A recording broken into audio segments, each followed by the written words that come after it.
Bangsamoro Farmers President kasama ni Commanding General Ismail Salik ng MNLF patuloy na nananawagan ng pagbaba ni Bongbong Marcos sa kanyang pwesto. Naku, napakatindi ho nito mga kababayan dahil ang buong Muslim community ay sumagot sa kahilingan ng ilang grupo. Katulad na lamang mga kababayan ni Senator Amy Marcos na ito ay nanawagan na makiisa na ang ating mga Muslim brothers. Eto, panuorin nyo mga kabayan. Sana mabigyan ng solusyon ito.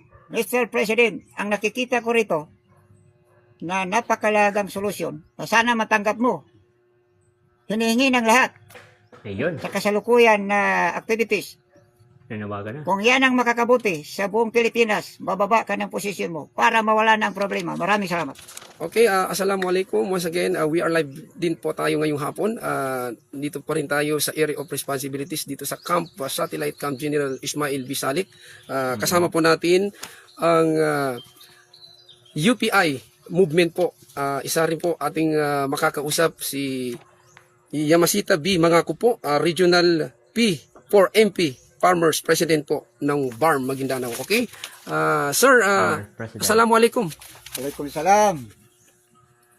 Sir, ano po yung mensahe po natin, short message po para po sa dito po, kayo po ay nagtipon-tipon, kasama po natin ang Moro National Liberation Front at alliance po ng United People's Initiative po sa Camp UPI, Ismail Bisalik. B. Salik po sa bayan po ng Dato Saudi Ampatuan, Maguindanao del Sur. Sir, any mensahe po sa lahat po ng mga taga-supporter po natin na naririto ngayong hapon?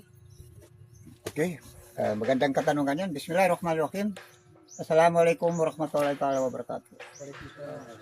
Mabuting araw po sa ating lahat at magandang hapon sa ating lahat Yan dyan na nga, sa mga kababayan. Maynila na nakikibaka o Panawagan na ito. may malaking activities po dyan sa Manila. Okay, gusto ko pong iparating sa lahat ng magsasaka ng BARM hanggang buong Pilipinas Yun, no? na nagsusumamo po bilang isang pangulo ng magsasaka ng BARM na sana po maintindihan ng buting presidente ng Pilipinas ang malaking problema ngayon sa kanyang administrasyon. Yun. Bilang isang kasama ng UPI dito sa Maguindanao del Sur, kami po ay nag-alliance sa headquarter ng Moro National Liberation Front, National Guard Command, Bangsamoro Armed Forces, Satellite Camp, Brigadier Ismail B. Salik sa Dato Saudi Ampatuan, Maguindanao del Sur. Ayan, sa Cotabato. In support po Pulumulo, sa Cotabato. South activities ngayon sa national na kami po dito sa Maguindanao del Sur, BARM, na pinapaalam po namin sa lahat na nandyan ngayon, pati na yung mga kasamahan namin dyan na Bangsamoro sa Maynila, ilang araw na sila dyan para makisama at sumama sa anumang. Ibig sabihin pala mga kababayan, meron na silang mga kasamahan na nakiisa sa INC rally. Ibig sabihin, nandito na sila, yung ating mga MNLF, nakaantabay lamang ho sila sa posibleng mangyari. Nako, napakatindi ho nito. Gustong mangyari para sa ikabubuti ng bansang Pilipinas. Yun. Gayon pa man, bilang isang UPI member dito sa Maguindanao del Sur, na ngayon, sa katunayan, nasa tabi ko po ang ating buting Brigadier General, Ismail Division Salik. Commander ng National Guard Command, no other than Brigadier General Salik Ismail, pati na po ang aming mga kasamahan sa MNLF front, at saka yung mga kasamahan ko po sa UPI member, nandito rin sila lahat. Sa madaling salita po, ang hinahanap ng marami sa problema sa buong Pilipinas ay tanging solusyon. Yun. Ako Yan, po the ay best. nananawagan sa aking mga kasamahang magsasaka. Nanawagan na. Hindi ko na po isa-isahin, isa-laysay sa buong bansa ng Pilipinas kung ano man ang pangako ng ating presidente, BBM, kasi doon lang po sa bigas na pangako niya na 20 pesos per kilo, makaabil ang lahat ng Napakamot na magsasaka. Sa katunayan, mayroong nangyari pero hindi lahat. Yes. Sa totoo madaling yan. salita, problema pa rin. Tama. Problema pa rin. Ngayon, dahil malaking issue sa kasalukuyang administrasyon, itong flood control, na maraming umaray, umiyak, at saka maraming naghirap. Lalo na kung daga-ulan, kay maraming lumulubog sa baha dyan sa Maynila, maging dito sa amin, sa Mindanao.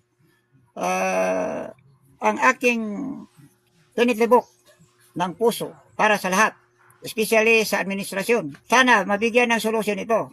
Mr. President, ang nakikita ko rito na napakalagang solusyon na sana matanggap mo.